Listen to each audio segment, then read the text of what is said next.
When we think about a nation's economy, our minds usually jump straight to bustling cities, stock markets, and big industries. But what about the economy that supports the vast majority of the population? Today, we're diving into the critical and often overlooked world of rural economics and why it is, quite literally, the foundation for national prosperity. And to see just how important this is, just look at this number. Around 65% of India's population still lives in rural areas.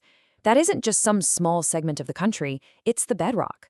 The health of the rural economy has a direct, massive impact on the well-being of hundreds of millions of people and, of course, the nation as a whole.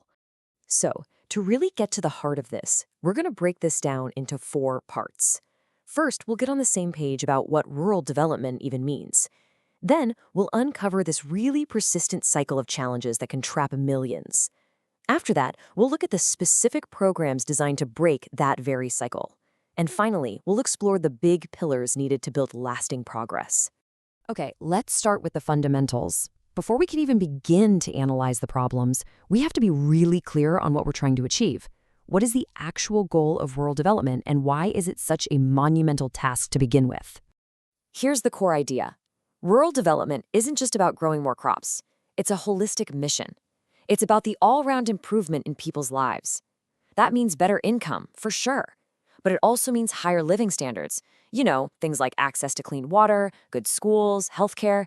And really, at its heart, it's about creating more opportunities for people to build a better future right where they are. So why is this so incredibly urgent? Well, the reasons are pretty stark. This is where poverty and unemployment are most deeply concentrated. The kind of infrastructure many of us take for granted, like reliable roads or consistent electricity, is often missing. And that creates daily struggles for everything, from trying to run a small business to just getting a sick child to a doctor. And because the whole economy leans so heavily on agriculture, a single bad monsoon season can become an absolute catastrophe for millions of families. And this is where we get to the real core of the issue. The problems in the rural economy aren't just a random list of difficulties. They are deeply interconnected, and they create a vicious cycle that can be incredibly hard to escape from. Let's see how these challenges actually feed on each other. See, none of these issues exist in a vacuum. It all starts with poverty, which is made so much worse by seasonal unemployment. Farming just doesn't provide work all year round. This lack of a steady income forces people into debt. To make matters worse, land holdings are often too small to be really efficient. So with limited options, many young, talented people leave for the cities, which drains the villages. And all of this is built on a foundation of poor access to education and healthcare, which basically traps the next generation in the very same cycle. Let's zoom in on one of the most crippling parts of this cycle, rural indebtedness. This is so much more than just having a loan. It's the inability to ever repay it. And what's really crucial to understand is that people borrow for everything, not just for productive things like seeds and fertilizer, but also for non-productive yet socially essential things like weddings or sudden medical emergencies. And that right there is where the trap is set. Now this is where you can really see the debt trap in action. Just look at the insane difference here. If you can get a loan from a formal source like a bank, the interest rate is regulated, somewhere between 7 to 12%. But for so many small farmers who don't have collateral or the right documents, that's just not an option. So they have to turn to informal sources, the local moneylender. Access is easy, no paperwork, no questions asked. But the cost? Well, interest rates can explode from 20% to over 100%. A loan like that is literally designed to be impossible to repay. This isn't credit, it's pure exploitation. And it all boils down to this, a simple but absolutely brutal loop. You start with a low income. This forces you to borrow money. But the interest is so high, there's no way you can repay it. So by the next season, you have to borrow even more just to cover the interest on the old debt and pay for your new costs. At that point, you're not just in debt, you're trapped in a spiral of ever-increasing debt. So if that's the cycle, how on earth do you break it? This is where targeted interventions come into play. You have to think of these programs not as just general aid, but as specific tools designed to snip the wires of that debt trap.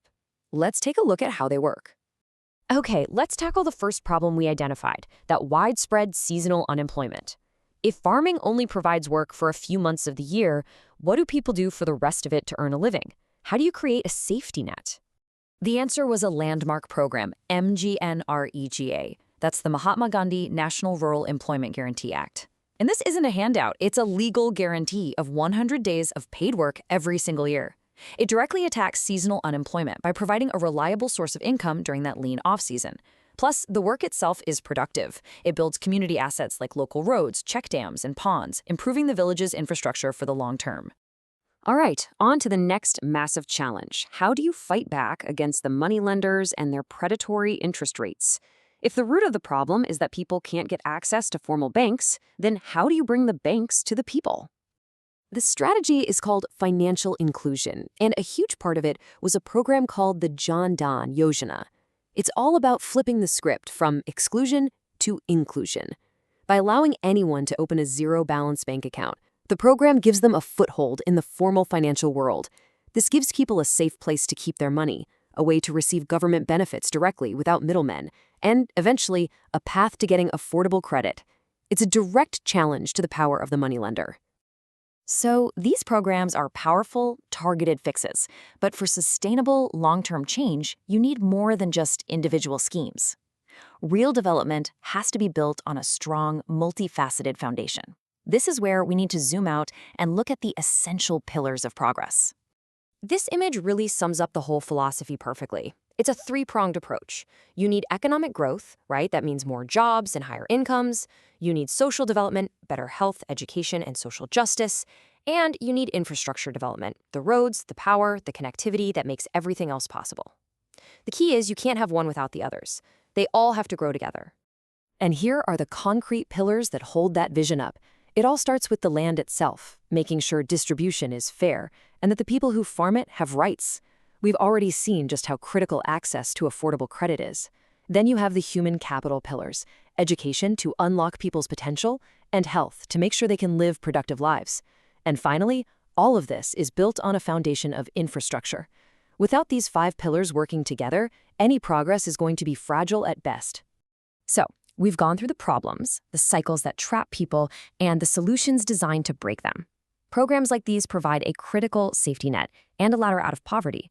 But it leaves us with one last really crucial question. What comes next? Beyond support and safety nets, what does true empowerment and self-sufficiency for rural economies actually look like in the 21st century? That's the real challenge for the years ahead.